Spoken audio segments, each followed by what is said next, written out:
How's it going, guys? I'm sorry for not uploading as much as I should be. It is finals week, so hopefully everyone understands.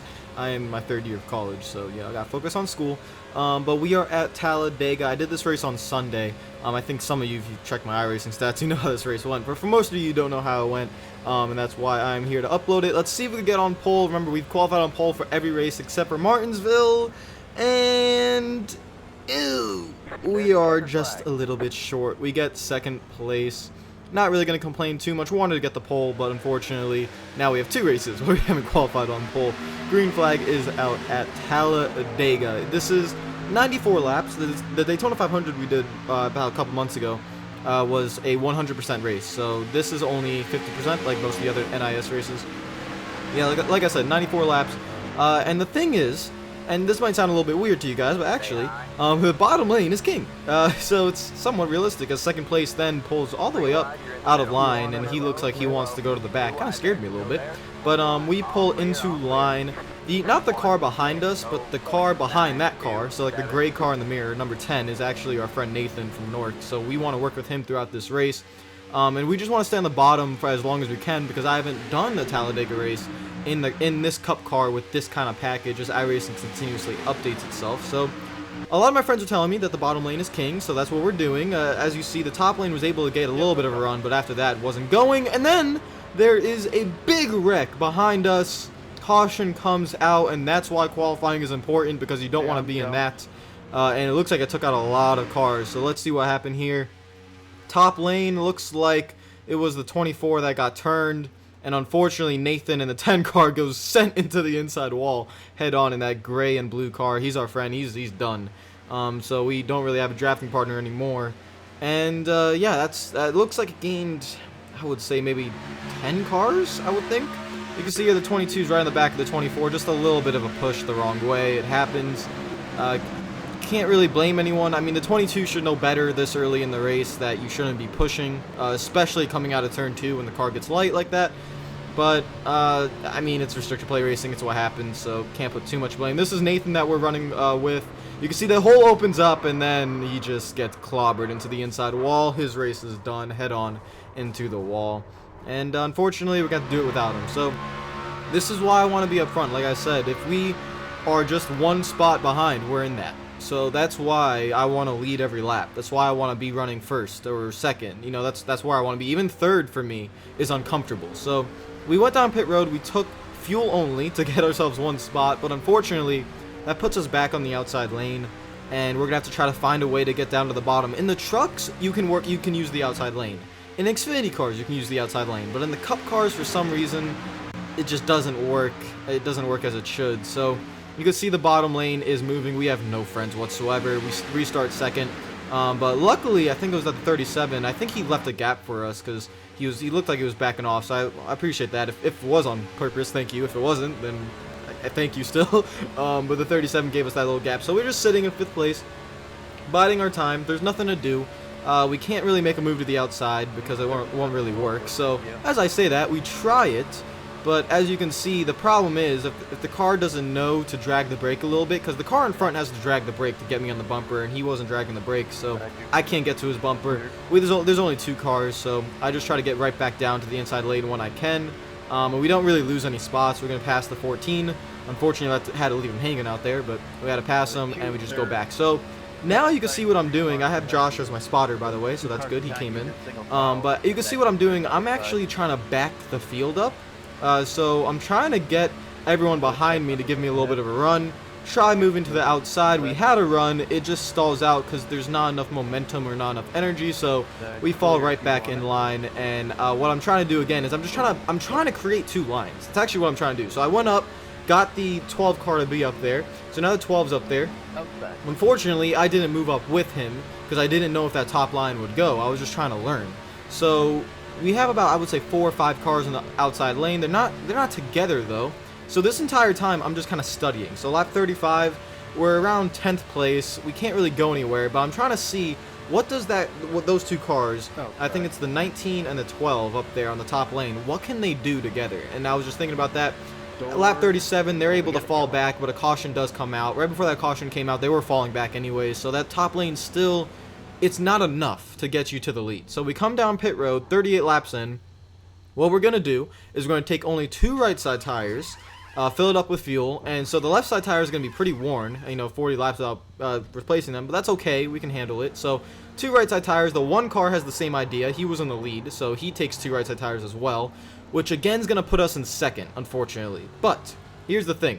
The one car, as you see, the 23 is in third. He was not comfortable with the 23 being behind him. I don't know what was going on, but the one car private messaged me, said, hey, I'm going to go on pace car. So right there he goes, and what this does, it allows me to get in behind him. We won't lose any spots. It benefits him because he didn't want the 23 behind him. And this, what it's going to do is it's really going to spread the field. So as you can see, this restart, the field is very spread out, because usually at Talladega you go when the lights go green to keep everyone, together. But the one didn't want the 23, and you could see why the one didn't want the 23, because the 23 is right on my bumper. I'm actually trying to get off the throttle to not get into the one. So this is a very nerve-wracking position for me now, because I am helping out the one, and he definitely helped out me, so it's a mutual agreement there. But now I have the very aggressive 23 car right on my bumper. So you can see here the 23 is right there, giving me a solid run. I could move to the outside, but I decide not to, so we're continuously getting pushed. I'm still trying to back out of the throttle just a little bit to entice the 23 to get off my bumper, and he does. So there's nothing wrong with what the 23 is doing. He's doing, a fine job. It's just that he's a little bit aggressive, so you gotta be very careful. And so he decides to go up to the top, and I think guys around decided he's too aggressive too early. So he goes to the top, he gets no help. So got that in my mind. The 37 who let me in, I think, in my opinion, let me in earlier in the race, is now in third, and that was a pretty comfortable position. So my thought process here right now is I want to be in the lead. I don't technically want to be second, because I always want to lead. So the 37 goes up to the top. This is on lap 54, so we've about 15 laps in this run. I'm paying attention to it. I didn't go up with him because I didn't want to block him there. Not entering a corner, not the right time. So the bottom lane continues to move. Now the 37, we're clear of him. So I'm going to let you guys listen in to me and my spotter, which is Josh, and how we communicate here. Here he comes through bumper. There you go. Oh. Side, under door, bumper clear if you want it. Jump. So that is how it's done. Thank you, Josh, very much. Basically, Josh, you didn't really hear it most of the time, but he was always telling me where that outside lane was and how many cars were in it. And that's very important to know, because the more amount of cars and the bigger run, I could just easily get to the 37. The 37 gives me the bump and gets me on by. Unfortunately, I can't bring him with me because I just can't. If I stayed up there, I would have been going backwards as well. So I had to take the lead. I had to be a little bit selfish there and just hope he could get up there by himself. So Josh is telling me the same thing. How many cars are on the outside line? When do I need to block? You saw the 12 was getting a run, but I didn't need to block there because the bottom was still together. So I knew that the top lane, though, is getting a better run. So you'll see here the top lane is going to come very strong out of turn 2. This is a moment where we will have to block. So right about here, we turn to the right. The 12's put into a precarious position because he can't take me 3 wide in the middle. So he decides to go 3 wide up top. But you don't want to be in the top lane, and I knew that. So I made sure when I decided to block to not give him room in the middle of the track so he couldn't get below me. So unfortunately for the 12, I had to do that. I'm sorry, buddy, but I had to keep the lead. And then we had the 37 behind us. The 37 still had a good run, so the 37 will then give us a push. I can see through the tri-oval, he gives us a push, and he gets a very, very nice push, actually. And I go back to the bottom of the track. And again, I wish I could stay up there with him, but I can't, because the second when we get to the corner, that bottom lane is going to start moving again, and I have to stay in the lead. So the one car is still behind us, and we're in good agreement with the one car too. He's our friend. So I'm good friends with the 37. I'm good friends with the one. So I have 2 kind of mates I can work with, and that's very nice. So now the 23 is on the outside lane. He was very aggressive, so we're gonna have to try and block him. He's right on our bumper, on our right side. We couldn't get bumper hooked right here, but we don't, because right there, Josh was telling me, oh, he might hook you, he might hook you. So I just turned left to not get hooked, and that's an aggressive move. I had to block him. He didn't appreciate it, so he was right on my bumper, and that's what you have to do to keep the lead, in my opinion. It's what you gotta do. So the 37's pushing the 23, but as you can see, the 1, and also I think that's the 14 back there, they're on the bottom lane. So as long as the 1 just stays fairly close to me and just helps me out, we will be just fine, and that's actually what would happen. As you can see here, the 37 and the 23, they just, you get one initial run, and then you just can't get more. So, lap 72, everyone's kind of falling back in line. Lap 75, we're coming up on a couple of lap cars, which is normal for this being this long into a run. We're going to have to pit very soon. We're going to have to pit in about 4 laps, and probably take fuel only just to get to the end of this race. So, we go around the outside. Those 2 lap cars don't have damage, though. So entering turn 1, I'm trying to get with the 1, but the 1 isn't clear. So I just decide the bottom's the safest place to be. So I let the 1 go to the outside, and I go back to the inside. And I think the lap cars would be able to push me. And they were a little bit, but right here, the 1 car's on our outside. We have more lap cars to deal with. So the 1 car's going to give us room. We're going to be able to go 3 wide on the 12. And we're going to be 3 wide here, but here comes another 3 cars. The 1 gets right on our door. We have to be very careful here. And, ooh boy, that's close right there as well. But we're able to just maneuver our way through there. And you can see the rest of the pack is completely scrambled out. The 14 decides to go with us. And the 14, who is now in 3rd place, 1 car's in 2nd. But now the 14's in 2nd. We are in 1st. The 1 car's in 3rd. We have lap cars mixed in here. And the pack is just all over the place now. So we were able to maneuver that, though. And we were able to keep the lead. So we keep the lead heading into the green flag pit stops, which is very important, because I do not like entering behind anyone and coming in a green flag stop. So here we come down pit road. Let's take it nice and easy. Remember, our left side tires are 79 laps worn, so we got to be very easy on the brakes here. Down to 3rd, down to 2nd gear, down to 55 miles per hour. Perfect. Absolutely perfect entering pit road. So now all we have to do is fuel only, and we'll be on our way. We come down pit road. We overshoot our stall just a little bit, but it's fine. Just stick it in the reverse. Lost about 2 seconds there. It's fine. And then pit road tells us to go with 2.3 seconds of pit service time. Once I hit pit service time 2.3, it wanted me to go. But here's the problem. My car never got filled up full of fuel. It never got filled up full of fuel. So now, if you can see here, I stop. I go back. I'm in my pit box. My gas man is just sitting there. He's not putting any fuel in my car. And then it tells the iRacing, the simulator tells me to go.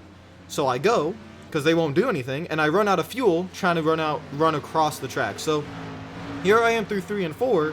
I'm out of fuel. I'm coasting. Those are the guys we just pitted with. They just passed us. So our chances of winning this race is probably over. And I don't know what happened. You can see here, we're coasting down pit road. I told Josh to set a certain amount of gallons, because the spotter can do that, and he did.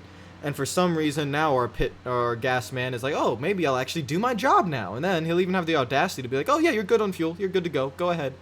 I mean, he's fired. He's definitely fired. I don't know what happened. It was probably a glitch in iRacing or something. But it would cost us the race, because now we are, as you can see here, we're in 26th. We're a lap down, unfortunately, with only, 9 laps to go. Our race is done.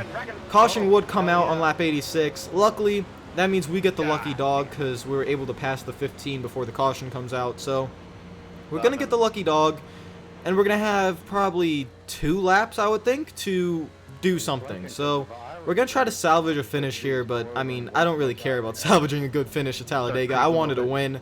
As you can see here, green flag's back out with a green-white checkered, basically, and everyone has damage. There's a lot of damaged cars back here, so we're just trying to get through as many as we can. But I told Josh and I were talking, and we were like, listen, remember, keep your foot in it.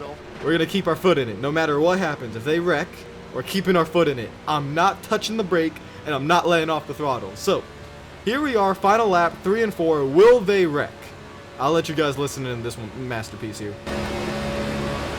They're wrecking. Keep your foot in it. They're wrecking. Keep going. Keep digging. Keep digging.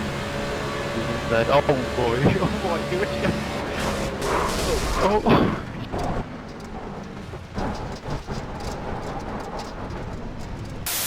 Oh, there we go! Keep your foot in it. Keep your foot in it! Keep your foot in it! Ah! How'd they go to all missy? Wow. Wow. Wow! Have you ever? No, I have never. Keep your foot in it, baby. Keep your foot in it. Oh, man. But unfortunately, it looks like we're not going to make it back to the start-finish line. I wonder what I can do if I can make it back to the start-finish line.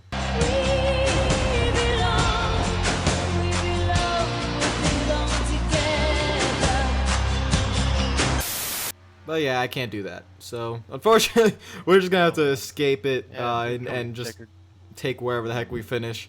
I mean, I did it for Dale there. You know, I did it for Dale. I kept my foot in it. I was gonna go in there. You know, I'm either gonna fly through that wreck and get better positions, or I'm gonna flip. And you know, I flipped. I went. That was the funniest moment because I was when I heard Josh laughing right before I head into the wreck. I was laughing myself, just going full throttle into a wreck. And I was just like, keep your foot in it, keep your foot in it. Ah! And then I finally wrecked. So, unfortunately, keep your foot in it didn't really work out. I didn't get through it. I ended up basically dying in the tri-oval. Guys, if you like the video, make sure to like button. If you're new to the channel, make sure you subscribe. We did not get a very good finish, but it is what it is. Always remember to keep your foot in it. I'll see you guys later. Peace out.